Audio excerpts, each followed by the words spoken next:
Dari mana toh, Mbak? Wabarakatuh.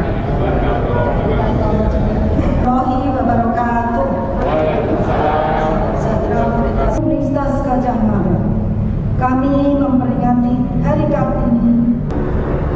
Pelanggaran terhadap konstitusi, undang-undang, etika, dan norma bernegara marak terjadi selama 5 tahun terakhir akibat ambisi segelintir elit politik. Akankah kita sebagai bangsa akan mampu mewujudkan Indonesia emas melalui pembangunan kelembagaan, menegakkan etika dan norma bernegara, serta menghapus korupsi, kolusi, dan nepotisme yang sering disebut KKN? Ataukah kita akan terjerumus semakin pelan ke arah pelemahan kelembagaan yang justru menciptakan Indonesia cemas? Kemana arah pembangunan bangsa ini sangat ditentukan oleh putusan Mahkamah Konstitusi yang akan dibacakan besok pada hari Senin 22 April 2024. Merdeka! Merdeka! Merdeka! Merdeka! Merdeka!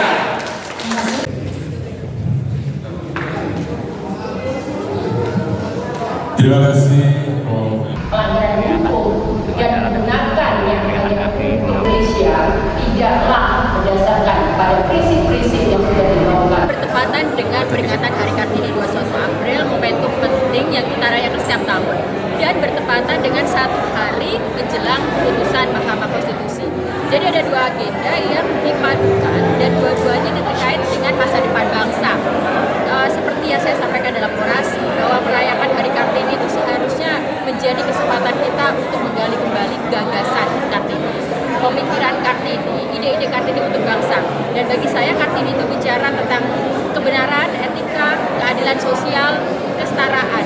Itu yang harus menjadi prinsip demokrasi, dan itu yang juga seharusnya dijunjung Mahkamah Konstitusi ketika besok mengeluarkan putusan.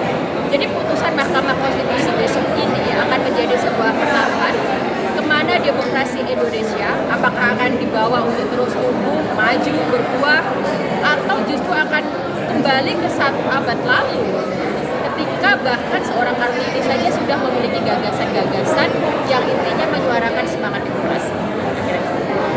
Kalau Mbak Uki sendiri melihat sidang putusan besok dikaitkan dengan demokratisasi di Indonesia seperti apa, Mbak?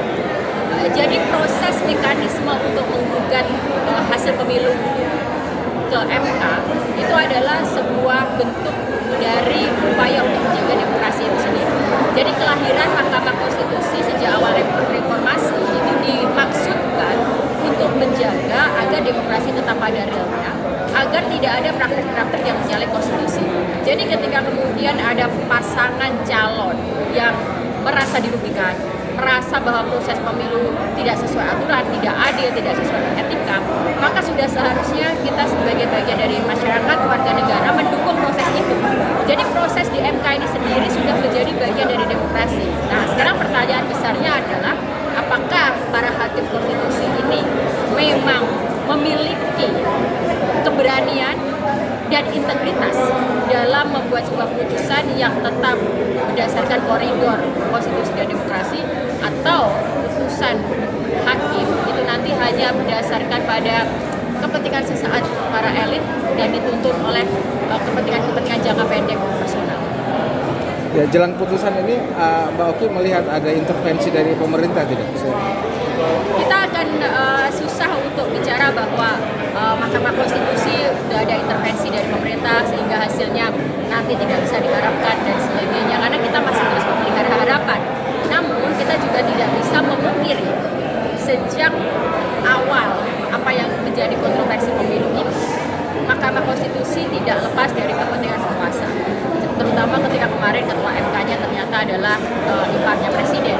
Itu adalah sebuah bentuk konflik kepentingan yang mau nggak mau memperlihatkan bahwa ada hubungan antara pemerintah dengan hakim Mahkamah Konstitusi. Padahal seharusnya nggak boleh seperti itu.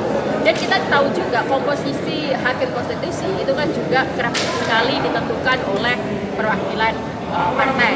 Nah, meski demikian kita juga melihat ada hakim-hakim yang masih setia mendengar suara hati nurani, masih terus berpihak pada kebenaran, masih terus berpihak pada konstitusi, dan ini yang kita harapkan untuk besok dijaga. Dan ini ada satu pesan mungkin untuk Mahkamah Konstitusi ya, ketika Hakim MK di bawah pimpinan Hakim Usman kemarin memutuskan untuk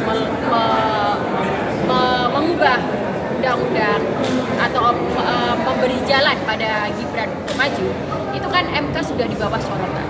MK sudah kehilangan kredibilitas, MK sudah dipertanyakan. Sekarang saatnya untuk mengembalikan kepercayaan publik kepada MK. Jadi ingat Pak Hakim, Ibu Hakim, bahwa MK sedang disorot publik dan kita semua sedang berharap besar pada MK. Semoga tentu saja sesuai dengan hati nurani dan prinsip kebenaran dari keadilan. Warna dan gaya menjelang pemilu pun merasa dengan esensi dasar dari demokrasi yaitu keadilan dan bukan hanya untuk para oligark. Akademika UGM untuk mengingatkan para pemimpin negeri ini bagi semua warga negara.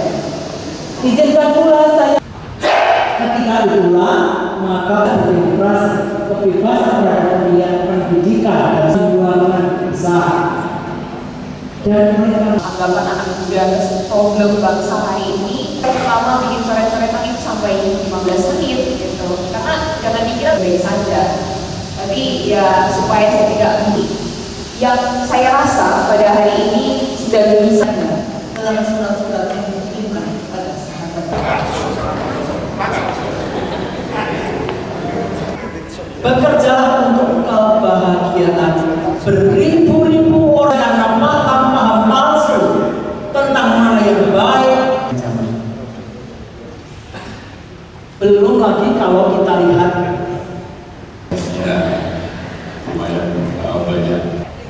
petikan surat tersebut adalah sebagai berikut. Pergilah.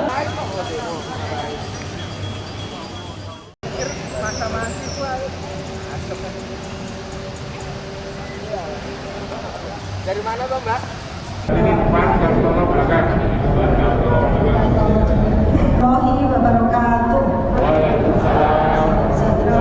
Universitas Gajah Mada, kami memperingati hari Kartini. Pelanggaran terhadap konstitusi, undang-undang, etika, dan norma bernegara marak terjadi selama 5 tahun terakhir akibat ambisi segelintir elit politik.